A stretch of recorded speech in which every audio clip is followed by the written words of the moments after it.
দর্শক, আমি এখন আসছি এক দাদির বাসায়। দাদি নিয়মিত আমারে কয় তার জন্য কিছু ব্যবস্থা করে দিতে, অসুস্থ মানুষ। তার একটা ছেলে আছে, অনেক অসহায়, তার সংসার নিয়ে হিমশিম খায়। ঠিক আছে?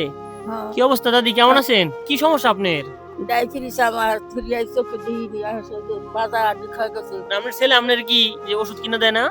ষোলো তো বাঁচে না কই পাইবো। ছেলের সংসার নিয়ে ছেলে টানাটানি না? টানাটানি তার 5টা মাইয়া পড়ালেখা করে আমার দিন করতে।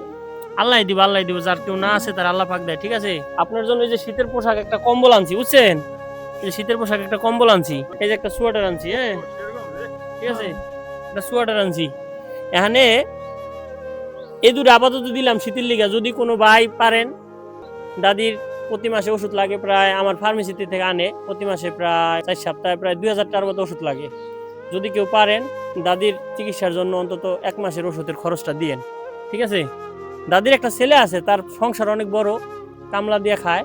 নিজের সংসার নিয়ে টানাটানি, এর সংসারে এর খরচ বহন করার মতো এর সামর্থ্য নাই। নিজের সংসার নিয়ে এই অবস্থা ভয়াবহ, বুঝছেন?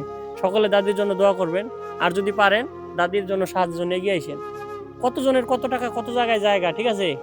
অনেকে খাবার ফালায় দেয়, বাসি করে ফালাই দেয়। সবাই দেখে, সবাই জানে, এলাকার মানুষ জানে আপনি অসহায় মানুষ। ঠিক আছে? মানে আপাতত একটা কম্বল আর একটা সোয়েটার দিয়ে গেলাম, এগুলো রাখেন। যদি কোনো কেউ যদি আপনার সাহায্যের জন্য এগিয়ে আসে, তাহলে আবার দ্বিতীয়বার আপনার কাছে আসবে ইনশাআল্লাহ। ঠিক আছে? দোয়া রাখেন, দেখেই জানে এই এলাকায় আমার সবই জানে। ঠিক আছে? সবাই ভিডিওটা বেশি বেশি শেয়ার করে দিবেন। আপনারা যদি শেয়ার করেন, এমন কোনো মানুষের কাছে, দয়াবান মানুষের কাছে পৌঁছাইতে পারে, নিজেরা অন্তত টাকা না দিতে পারেন, অন্তত ভিডিওটা শেয়ার দিবেন, যাতে এই অসহায় দাদির জন্য সবাই এগিয়ে আসে। ঠিক আছে? সকলে ভালো থাকবেন, সুস্থ থাকবেন। আল্লাহ হাফেজ।